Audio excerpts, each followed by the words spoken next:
A warm welcome to this Essential Quinn message today.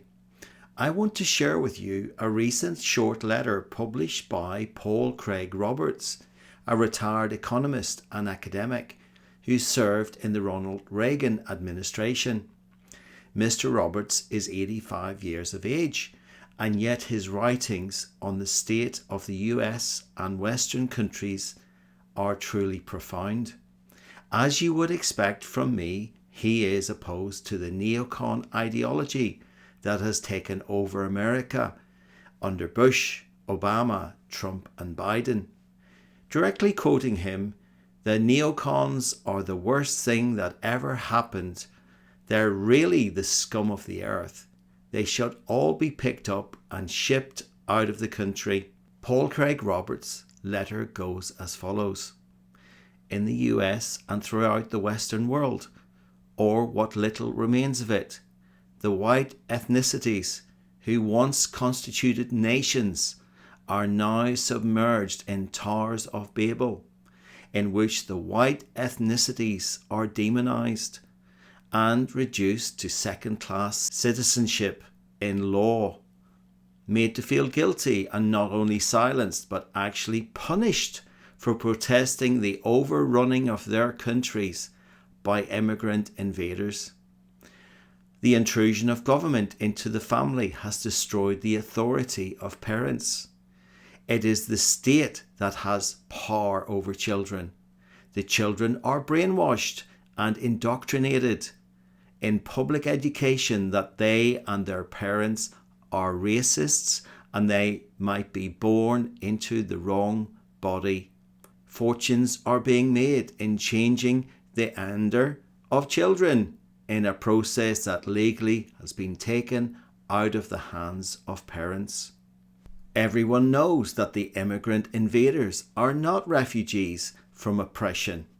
Official statistics document refugees from 160 countries. As there are only 200 countries, that would mean 80% of countries are tyrannies from which people are refugees. The most oppressed countries in the world are the US and its Western European puppet states. If the Western peoples complain about the loss of their national identity, they are harassed, often prosecuted for hate crimes, racial crimes, and hate speech. In Scandinavia, women are afraid to complain about being raped by immigrant invaders, as such raped women have been charged with racism. Even the feminists are too brainwashed or cowardly to come to their support. The dispossession of white ethnicities of their countries by their own white governments is the most extraordinary event in human history. I report on the total collapse of Western civilization, which is 90% complete, in my columns on my website. That is the letter from Paul Craig Roberts. Hey, would you mind hitting that subscribe button? I have an extensive catalogue of interesting and revealing videos for you to watch, and you will have easy access through the subscribe feature. Thank you. So who is to blame for this state of affairs?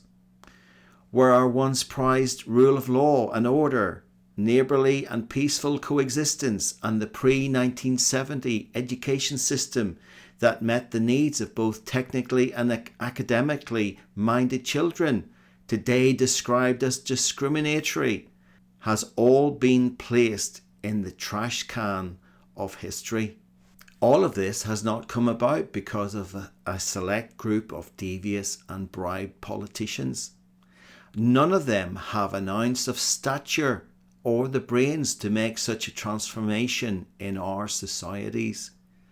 So who is to blame? My friends, the blame lies squarely with all the useless Christian churches and denominations that have been the vanguard for all of these changes.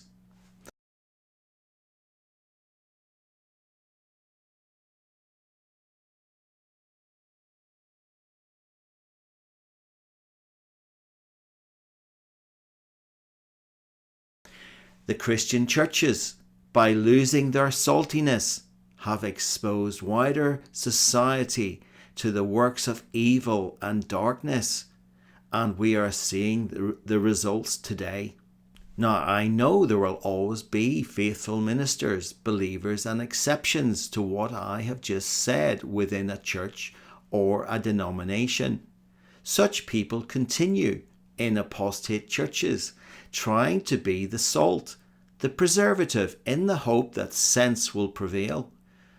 But recent surveys have indicated that fewer than 35% of those attending even so-called Bible-believing, evangelical-type churches actually believe Jesus Christ was the Son of God and came and died on the cross of Calvary. That's like 65% of Manchester United fans not believing their team colour was red. Utterly preposterous, just as the modern church has made itself.